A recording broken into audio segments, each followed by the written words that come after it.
Before we start, I have a quick question for you guys. Which was the last education ad that you guys saw? Was it for a course, a college, a certification? And what did it highlight? 100% placements, job guarantees, amazing packages.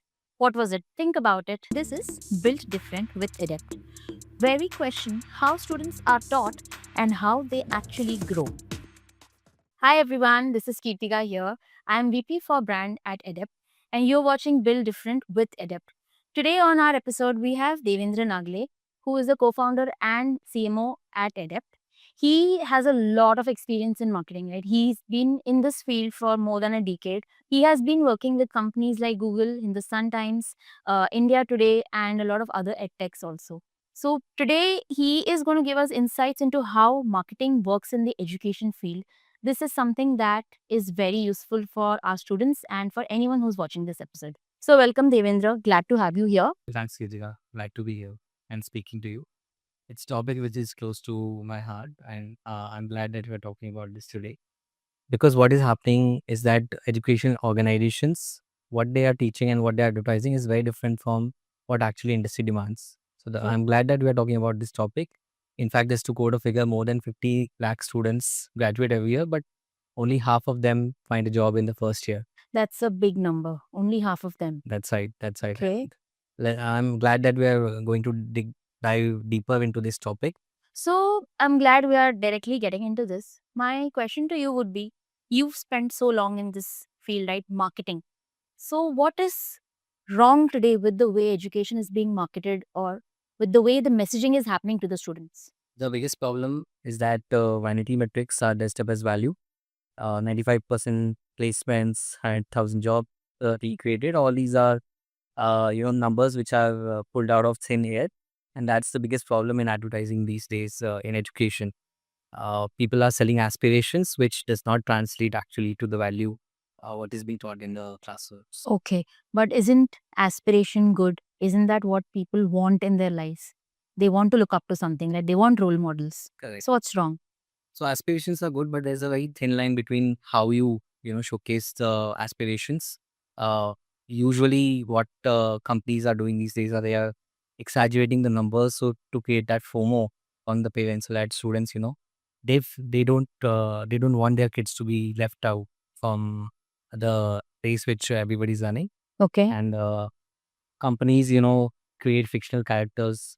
They come up with metrics which are impossible to believe, just to create that sense of urgency, sense of Okay. being left behind, Hmm. so that students kind of enroll into their programs. So what can you give some examples over here? Like what kind of characters are you talking about? So most people here would know about Bose Gupta or Van Venkat. These were kids anywhere age between 6 to 13 years, and they were getting praised at packages like 1.5 Wow. crores, Okay. 250 crores even. In that high, like At that age. at that age. Okay. And that created panic amongst parents. They want their kids also to not miss out, enroll for these programs. Ultimately, the truth came out that these were all fictional characters which were created by these education companies just to create that fear that their kids should not be left behind. So at what point do you think, people's aspirations are being used for misinformation? Is there like a distinction between both of these, aspiration and misinformation? So it's a very blurry line in education. Misinformation is rarely a complete lie. It's a selective truth, I would say. Uh, Selective truth, if I explain to you that you are taking only that part of information which you want to show. That is what a selective truth is. So let's take an example. A lot of college institutes, a lot of organizations market that they have a highest salary package of 1 crore plus. But if you okay. dig deeper into that data, maybe 1 out of 1,000 got that placement. If you compare that to numbers in India, that will translate to roughly 25 to 30 lakhs per annum. Okay. So that's how the numbers are getting exaggerated to sell you the misinformation. So it's selective truth, right? Not if there are 120 students in the classroom, not everybody is getting pleased 1 crore plus package. Correct. It's a truth which they have selected just to tell a story.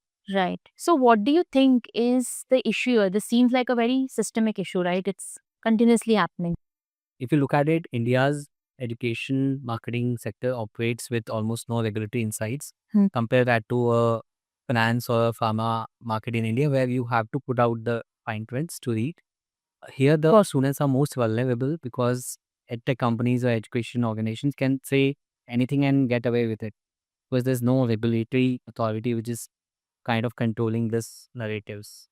So Right. that's where the challenge is that people are over exaggerating and they're doing claims which are not substantial. Yeah. Yeah, and maybe someone who's like, getting educated for the first time in their family, they probably are the most vulnerable, because they will actually believe whatever all these people are saying. Correct. They don't have a reality check. They don't have a, let's say, a elder brother or sister because these are, as you said, it's a First first gen. generation students who are getting into higher education.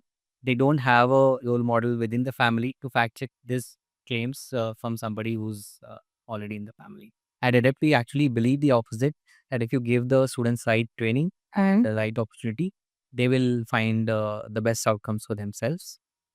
We don't focus on the destination, we focus on the journey. We make students adept at what they do.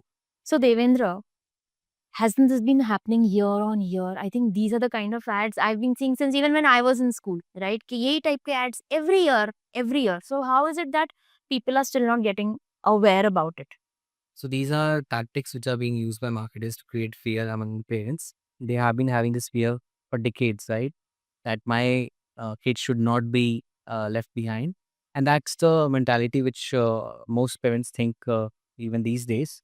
And that's why all these tactics are still true. If I take few examples like social proof, if you see a front page ad of a newspaper, you will see ranks are published across every year. That creates that sense of that, okay, I need a social proof to believe in this product. That's what marketers are using to their advantage and to the disadvantage of the parents as well, right?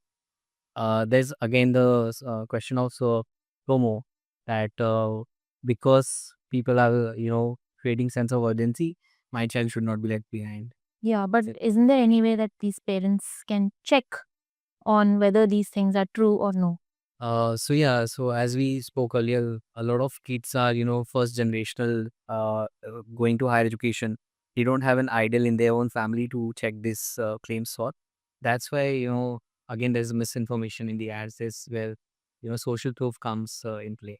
So, Devendra, you've seen all of this from the inside and then you decided to build something different, right?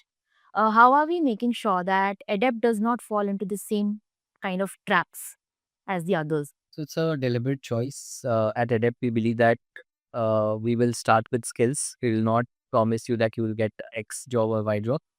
You We talk about placements. We don't talk about 100% placement. We talk about skills. We talk about curriculum. We talk about industry led curriculum.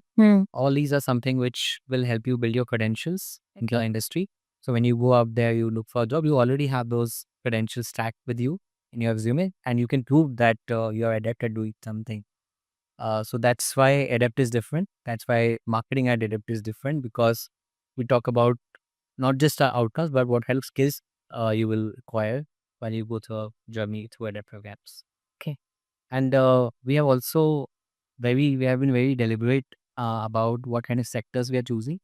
These are sectors where there are already a lot of demand in the industry, not just in the domestic market, but international market as well. Plus, we have seen that those sectors where there'll be a demand in future as well. Okay. So that's the kind of mix we have brought together in Adept programs. It's a mix of skills, curriculum, and the sectors where there'll be demand going forward. Got it. Okay. Understood. So, but tell me, isn't it the harder way that we are doing this? Like, why not just go the easy route and do what everyone else is doing, right? Yeah. So yes, in the short term, it's easier to do wild claims and get admissions quickly. But Adept, we generally care about our students. We generally care about what outcomes they're getting. Education is a trust building industry where year on year you have to build on the trust. If you keep lying year on year, eventually your lie will get caught, and then there's no credibility for your product or your company, right? That's what Adept is different. We are focusing on skills, we are focusing on industry relevant curriculum, and we are generally focusing on student outcomes. Right. So, how do we go about building a program? Like, what is the process of building a program that will be really useful or helpful for students?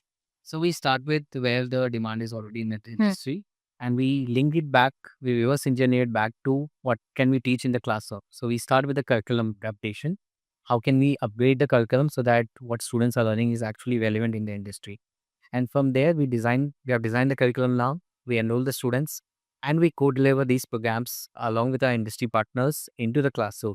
And we believe that actual learning happens in the classroom. Most of our programs are in offline mode because we genuinely believe that students will learn if they are among their peers, right? Uh, from there, we, you know, help students with a lot of certifications, which is additional certifications which they might require in the industry. And then we help them with the soft skill training and placement training. So it's an end-to-end journey building a program with a academic partner and with an institution partner. I'll take an example. Let's say a Mumbai University program. We start a BSc data science where we get curriculum from the industry in terms of what kind of data science jobs are already there, what kind of skill sets are required from there, and we integrate that in the curriculum. Plus, every semester you get certifications where you complete that certification, and then you can demonstrate that skill sets to the recruiter, to a potential recruiter So in they the are industry. basically building their portfolio. They are building their credential stack. They are building their credibility that yes, they know the skills and they are open to work. Okay. So, last question for today. If a student wants to take admission, what are the things they need to look for, right? Are there anything that they should be really concerned or keep an eye out for? So there are definitely things to look at when evaluating a program. There are definitely red flags and green flags. We talk about red flags. There's definitely there are outlier claims such as Wolf Gupta story you talk about with also package. There's 100% placement with no fine prints. That is a big red flag. Then you should also look at placement percentages, pulled out of thin air. That's a different red flag. And also look at something where the curriculum is not up to date. Those are certain red flags. Okay. And if we talk about green flags, I think you should look at the curriculum. If it's up to date, what is being taught is what will be used in the industry. Actually, who's teaching it as well, that's also very important. If a industry practitioner is coming in, that's definitely a plus in the course. And there should be inclusion of case studies, real world case studies, so that you can actually work upon problems which are already there. So these are some of the plus points which you should look into a curriculum and a program. Okay. So that's Devendra Nagle today. Thank you so much for being here with us. In our next episode, what we're going to do is I'm going to show Devendra some ads, maybe some controversial ads, and we're going to see his reaction to it, right? His gut reaction to it. So subscribe to our channel and stay tuned for the next episode.